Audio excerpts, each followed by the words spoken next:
Neelkanth left behind a promising career in financial advisory with a bigger purpose: to help people understand finance and become more financially aware.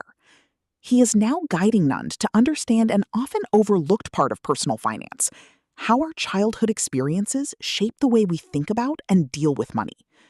Their conversation takes an interesting turn when Neelkanth encourages Nund to look beyond numbers and explore where his financial habits and beliefs actually began. Join Neelkanth and Nund as they explore the connection between childhood, money mindset, and financial behavior through simple conversations and relatable life experiences.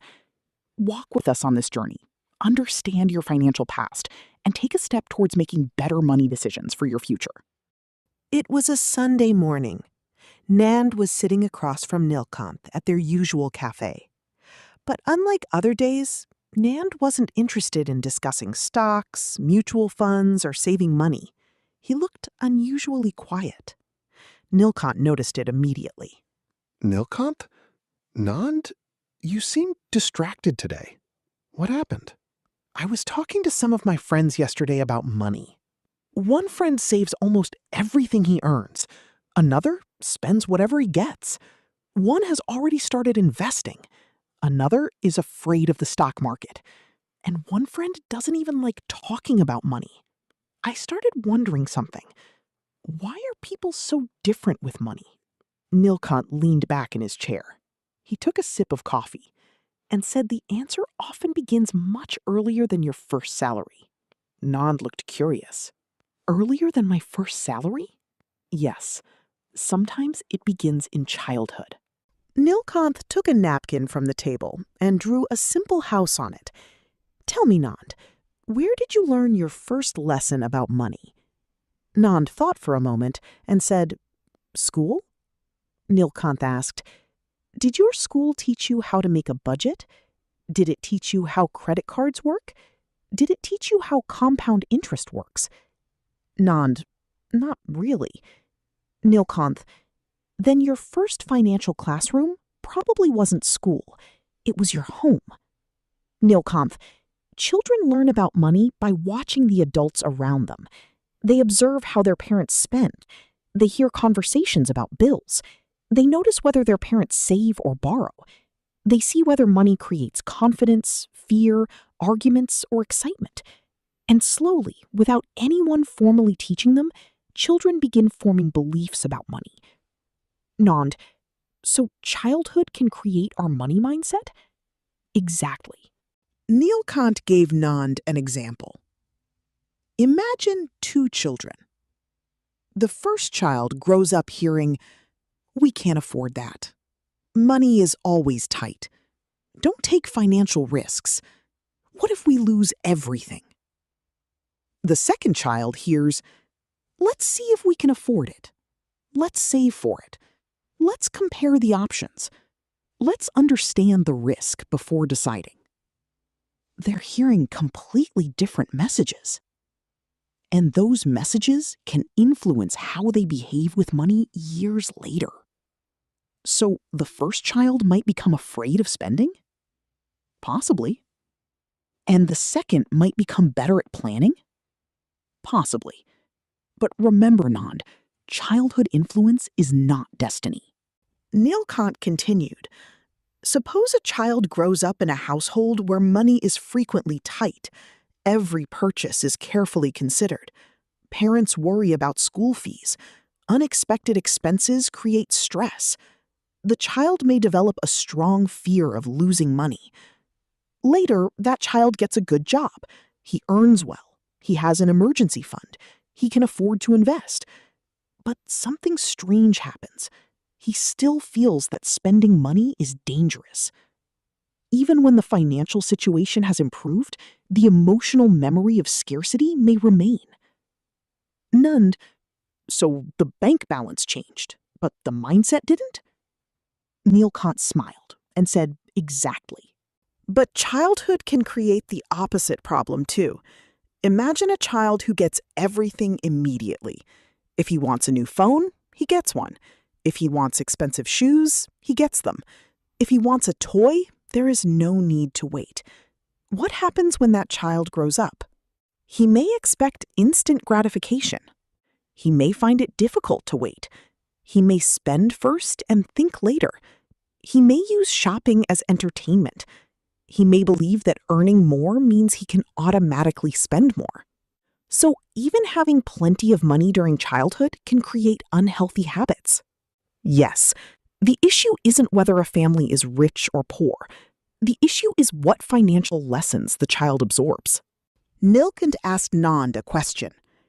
When your family received extra money, what usually happened? Nand: sometimes my parents saved it. Sometimes they used it for something the family needed. And sometimes they bought something they had been postponing. But imagine a family where every unexpected amount of money immediately becomes a reason to spend. Bonus comes, shopping. Tax refund comes, shopping. Festival arrives, shopping. Salary increases, lifestyle increases. The child learns that extra money should be spent. Lifestyle inflation doesn't always begin with adulthood. Sometimes the habit starts much earlier. Nilkant asked another question. What did you hear about wealthy people when you were growing up? Nand: different things. Some children hear, rich people are greedy. People become rich by exploiting others. Investing is gambling. Business is too risky. A secure job is the only safe option. Nilkant: if a child hears these messages repeatedly, he may develop negative beliefs about wealth creation. Nand: even if nobody directly tells him not to become wealthy, our beliefs are often formed through repeated conversations. Nilkant drew 2 columns. On one side, he wrote earning. On the other, building wealth. Nilkant: many families teach children how to earn money. Study hard, get good marks, get a good job, earn a good salary. But fewer families explain what to do after earning: saving, investing, managing risk. Nilkant: if a child learns only how to earn but not how to manage money, he may become a high-income person without becoming financially secure. Nilkant: your salary determines how much money enters your life. Your financial habits determine how much stays and grows. Nilkant took out his notebook and asked, do you know one of the most important financial skills? Investing? Before investing, waiting. Delayed gratification. If you learned as a child that you don't have to get everything immediately, you've already developed an important financial skill. You can wait for a better phone. You can wait for a better investment opportunity. You can save before buying something expensive. You can choose a long-term goal over a short-term pleasure. So patience is a financial skill? Absolutely. Nand suddenly remembered his friends. Nand: Nilkant, what about comparison? Nilkant: very important. Imagine a teenager sees another student with expensive shoes. Then another friend gets a new smartphone. Another friend goes on an expensive vacation. Slowly, the child starts believing, maybe I should have these things too. Nilkant: that comparison can continue into adulthood. Someone buys a bigger house. You want a bigger house. Someone buys a luxury car. You want a luxury car. Someone posts an international vacation. You feel that your life is falling behind. And suddenly, I'm spending money to keep up. Nilkant: social comparison learned early can become lifestyle pressure later. I always thought financial success was mostly about knowing numbers. Numbers matter, but behavior matters too.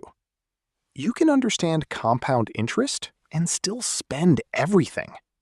You can understand mutual funds and still panic sell. You can know the importance of an emergency fund and still ignore it. You can know how credit cards work and still accumulate unnecessary debt. So, financial knowledge isn't enough. Correct. You need financial behavior. And your behavior is often influenced by your beliefs. And many of those beliefs were formed early. Then, should we blame our parents for our financial problems? Nilkant immediately shook his head. No, your parents were also learning. They grew up in a different economy, they experienced different opportunities. They may have made mistakes, they may have inherited financial beliefs from their own parents. Blaming your parents doesn't improve your financial future. Understanding your upbringing can. What's the difference? Blame keeps you stuck in the past. Understanding helps you change the future. Nilkant turned the napkin around. On the back, he wrote, Observe, question, change. Observe. Look at your current money habits. Do you overspend? Do you avoid investing? Are you afraid of losing money? Do you constantly compare yourself with others? Do you avoid discussing money? Question. Then ask yourself, where did this belief come from? Did I learn it from my family?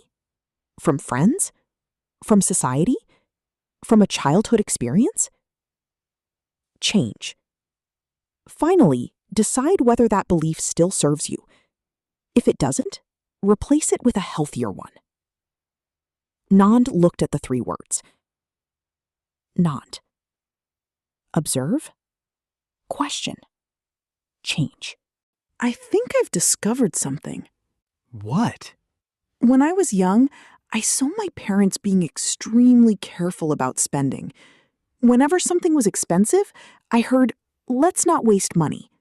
So now, whenever I spend money, I feel guilty, even when I can afford something. But saving money isn't bad. Of course not. Saving is good. But extreme guilt about every reasonable expense isn't financial wisdom either. Financial success isn't about never spending. It is about spending intentionally. Save for your goals, invest for your future, protect yourself against risks, and enjoy some of the money you worked hard to earn. Nilkanth gave Nend several examples. Nilkanth. Childhood belief. Money disappears quickly. Adult behavior. I should spend it before it's gone. Childhood belief. Investing is dangerous. Adult behavior. I will keep all my money idle. Childhood belief. Rich people are greedy. Adult behavior. I feel uncomfortable becoming wealthy. Childhood belief. Buying expensive things proves success. Adult behavior. I constantly upgrade my lifestyle. Childhood belief. Talking about money is embarrassing. Adult behavior. I avoid financial planning and difficult money conversations. Nand looked at the examples. That makes the connection much clearer. Nilkant closed his notebook. But there's good news. What? Your brain can learn new habits. You can learn budgeting. You can learn investing. You can learn to delay gratification. You can learn to distinguish wants from needs. You can learn to manage debt. You can learn to take calculated risks. You can learn that money is a tool, not a measure of your worth. Nand smiled. Your childhood may have given you your first financial script, but adulthood gives you the opportunity to edit it. The cafe was becoming quieter. Nilkant stood up. Before leaving, he looked at Nand and said, Nand, remember this. Your childhood can influence how you see money. It can influence how you spend. It can influence how you save. It can influence how you react to risk. It can influence how you think about wealthy people. It can influence whether you believe you can become financially successful. But it does not have the final word. He paused. Your parents may have written the first chapter. Your experiences may have written the next few chapters. But now, Nilkant handed Nand the napkin. You are holding the pen. Nand smiled. And I can write a better financial story. Exactly. Before you try to change your financial life, take a moment to understand your financial past. Thank you for watching and joining us on this financial journey. We hope this story helped you understand your relationship with money better. Remember, Your past may influence your financial habits, but your future is yours to shape. Keep learning, make thoughtful choices, and take a step towards becoming financially aware.